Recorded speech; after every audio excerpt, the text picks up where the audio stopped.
बिस्मिल्लाहिर्रहमानिर्रहीम। अस्सलाम वालेकुम। यूट्यूब चैनल पर तारिक मतीन आपको खुश आमदीद कहता है।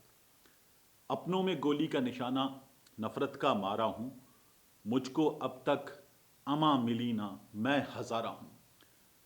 ये जो हज़ारा शिया अफराद का, कानकनों का, मज़दूरों का कत्ल हुआ है मछ में, बलूचिस्तान में, इस कत्ल के बाद जो सूरत हाल हमारे सामने है वो इंतहाई दर्दनाक है।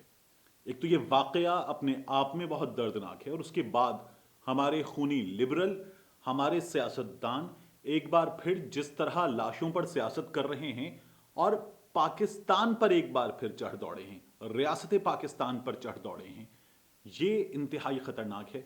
और ये सिलसिला हमने हमेशा देखा है। इस सिलसिले में हम चंद बुनियादी बातें भूल जाते हैं। उन्हें भूलकर जो तर्ज अमल हम इख्तियार करते हैं, वो तर्ज अमल किसी भी तौर पाकिस्तान से मोहब्बत का तर्ज अमल नहीं है, इंसान से, इंसानियत से मोहब्बत का तर्ज अमल नहीं है, वो किसी भी तौर सेंसिबल तर्ज अमल नहीं है। कैसे, मैं कुछ चीज़ें आपके हवाले करता हूँ, फिर इस वाक़े पर बात करते हैं। देखिए, पहले तो वाक़े पर बात कर लेते हैं। ये मछ में 11 अफराद को गोलियों से भून दिया गया है।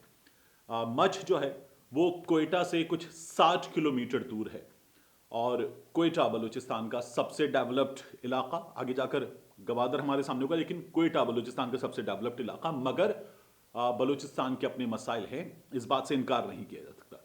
तो कोयटा से सिर्फ 60 किलोमीटर दूर दुश्वार गुजार इलाका बोलान, और यहाँ जो है कोयले की बेशुमार कानें हैं। जैसे अगर मैं कुछ आदाद शुमार आपके साथ शेयर करूं, तो सिर्फ इस इलाके में कुछ 62 कानें हैं जो लीज पर हैं। 52 जो हैं वो इस वक्त एक्टिव हैं, जिन पे काम जारी है। यहाँ ये हमला आवर आए, अभी तक नामालूम हमला आवर हैं। इन्होंने इन अफराद को अगवा किया, अगवा करके नज़दीकी पहाड़ों पर ले जाकर इन्हें गोलियों का निशाना बनाया, इनके हाथ पांव बांधे और इन्हें मार दिया गया। इनमें से 4 से 5 अफराद जो हैं वो अभी ज़ख्मी हैं, उनकी भी हालत तशवीशनाक है। ये जो अफराद कत्ल किए गए हैं, ये हज़ारा शिया अफराद हैं। इनके बारे में पता ये चल रहा है कि इनमें से 9 जो हैं उनकी शनाख्त हो गई है, और वो अफ़गानिस्तान से ताल्लुक़ रखते हैं। वाक़ई के बाद वहाँ पर जो अफराद थे वो शदीद इश्तियाल में थे। उन्होंने उनके जसद खाकी रखे और रख कर एहतजाज किया, और ये बिल्कुल रिप्ले था उसी तरह का जिस तरह के वाक़यात में हज़ारा अफराद को माजी में निशाना बनाया गया है, और उसके बाद बिल्कुल इसी अंदाज में एहतजाज किया गया है। लेकिन इन वाक़यात का सिलसिला रुका नहीं है। गुज़श्ता कुछ दिनों में हालात जो बेहतर थे वो बिगड़े हैं। जो गुज़श्ता कुछ दिनों में बिगड़ने वाले वाक़यात हैं, पहले उनका मैं एक मुख्तसर सा खुलासा आपके सामने रख दूं। सिर्फ अगर दिसंबर की बात करें तो सिर्फ दिसंबर में 27 दिसंबर को हरनाई में एफसी की चेकपोस्ट पर हमला हुआ, 7 जवान इसमें शहीद हुए। 26 दिसंबर को पंजगूर में धमाका हुआ, 2 अफराद जान बहक हुए। 23 दिसंबर को पाक फौज का हवलदार शहीद हुआ। 22 दिसंबर को अवारान में दहशतगर्दों को ठिकाने लगाया गया बड़ी तादाद में, और इसमें भी जानी नुकसान हुआ। इस वक्त जो बलूचिस्तान में मादनियात की, ख़ास तौर पर जो कानों की सूरत हाल है, यहाँ मैं आपको बरसबील तस्करा एक चीज़ बता दूँ। हम आमतौर पर कहते हैं कान कुन, लेकिन ये जो है ये दुरुस्त लफ्ज़ कान कन है। जिस तरह कब्र खोदने वाला जो होता है, जिसे आप देखते हैं कब्रिस्तान में, गोर कन, गोर कब्र होती है, कन खोदने वाला होता है। कोह, कोहे सुलेमान, कोहे हिंदूकश, कोह पहाड़, कोह कन पहाड़ खोदने वाला, कोह कन होता है। जो कान खोदता है वो कान कन होता है। ये एक छोटी सी चीज़ थी जो मैंने कहा मैं आपके हवाले करता चलूँ आगे।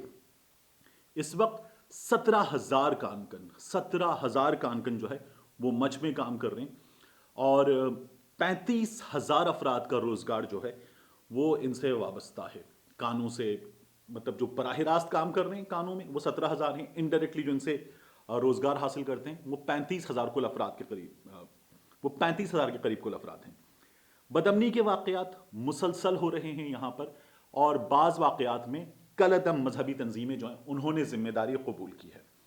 बलूचिस्तान में हरनाई, मारगढ़, मारवाड़, दुक्की, चमालांग, ये कुछ इलाके हैं जहाँ पर काने हैं, اور یہاں سے معدنیات نکالی جاتی ہیں، اور ان میں مختلف علاقوں کے مزدور ہیں۔ بلوچستان کے اپنے مختلف علاقوں کے مزدور ہیں، خیبر پختونخوا کے مختلف علاقوں سے بڑی تعداد میں یہاں پر مزدور ہیں، افغانستان سے بھی یہاں پر مزدوری کے لیے لوگ آتے ہیں اور ان کانوں میں کام کرتے ہیں۔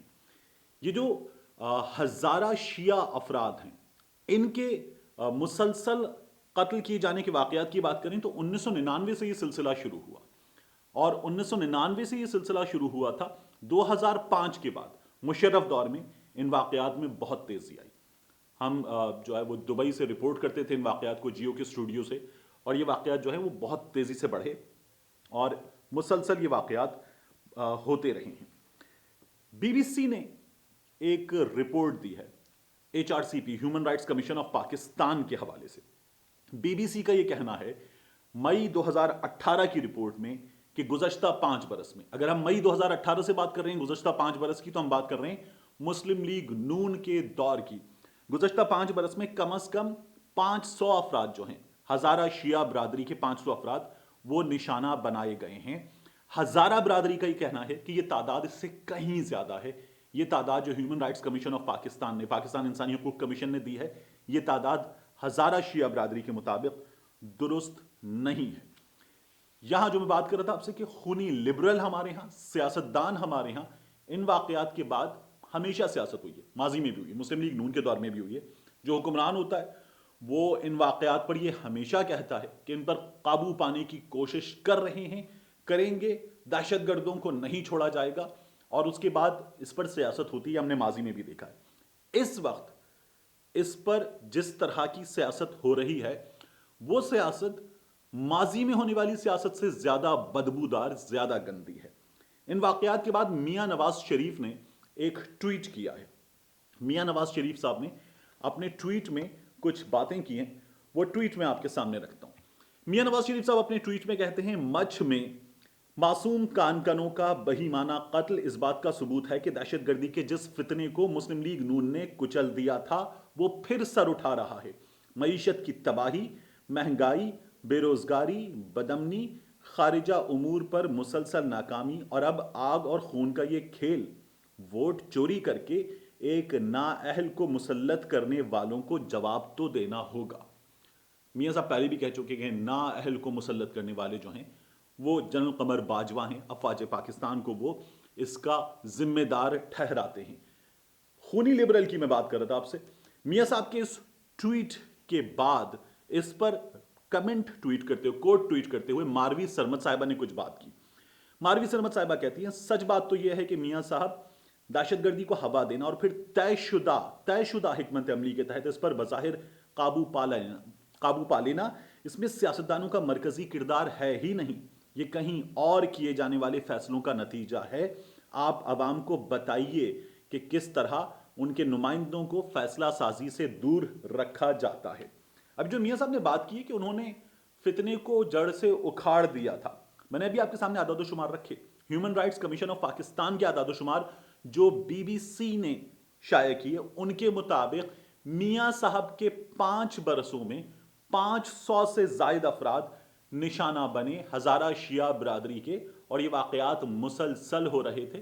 تو دہشت گردی کے فتنے کو جڑ سے اکھاڑ پھینک دینے کا میاں صاحب کا دعویٰ درست نہیں ہے۔ اس کے بعد یہ جو ذمہ داری ڈالی جاتی ہے ہماری افواج پر، اور یہ ماروی سرمد صاحبہ نے بھی کیا، بہت سارے لوگ یہی سب کچھ کر رہے ہیں مسلسل، اور یہ جو نعرہ ہمارے یہاں لگایا جاتا ہے، یہ جو دہشت گردی ہے اس کے پیچھے وردی ہے، یہ نعرہ اسی کا تسلسل ہے۔ عمران خان صاحب نے اس واقعے پر کیا کہا؟ عمران خان صاحب نے، وزیر اعظم نے اس واقعے پر کہا بلوچستان کے علاقے مچھ میں کوئلے کے 11 معصوم کانکنوں کا قابل مذمت قتل انسانیت سوز بزدلانہ دہشت گردی کا ایک اور واقعہ ہے۔ ایف سی کو حکم دیا گیا ہے کہ تمام وسائل بروئے کار لاتے ہوئے قاتل گرفتار اور انصاف کے کٹہرے میں کھڑے کیے جائیں۔ حکومت متاثرہ خاندانوں کو بالکل تنہا نہیں چھوڑے گی۔ یہ کسی بھی حکمران کا جس طرح کا رد عمل ایسے واقعات پر ہو سکتا ہے، اسی طرح کا رد عمل عمران خان صاحب کی جانب سے دیا گیا ہے۔ اب یہ جو ان واقعات کو اور بلوچستان کے ہر واقعے کو افواج پاکستان کی کارروائی قرار دے دیا جاتا ہے اور اس کا ذمہ دار قرار دے دیا جاتا ہے، اس حوالے سے میں کچھ چیزیں آپ کے سامنے رکھنا چاہوں گا۔ 27 دسمبر کو اسی برس 7 हमारे जो जवान हैं वो शहीद हुए। 23 दिसंबर को एक हवलदार हमारा शहीद हुआ। अक्टूबर में 2 मुख्तलिफ वाक़यात में 20 शहादतें हुई और जिस तरह से निशाना बनाया गया था उनमें गाड़ियाँ जलीं, शहीदों के जसद खाकी जो हैं वो जले। 21 मई को 8 फौजी जो हैं वो शहीद हुए। 14 जुलाई को 3 फौजी शहीद हुए। 16 जनवरी 2018 को 20 फौजी शहीद हुए। ये गुज़श्ता कुछ अरसे के वाक़यात हैं जिनमें वो वर्दी वाले जिन्हें दहशतगर्दी का जिम्मेदार करार दिया जाता है वो निशाना बने हैं। ये वाक़यात फ़िरक़ा वाराना दहशतगर्दी का नतीजा है। इस फ़िरक़ा वाराना दहशतगर्दी के नतीजे में आम पाकिस्तानी निशाना बन रहे हैं। आम मुसलमान पाकिस्तानी निशाना बन रहे हैं, खा वो शिया हों सुन्नी हों, लेकिन एक आम पाकिस्तानी निशाना बन रहा है। एक आम फौजी हमारा निशाना बन रहा है, हमारा अफसर निशाना बन रहा है। इन वाक़यात का फ़ायदा किसको है?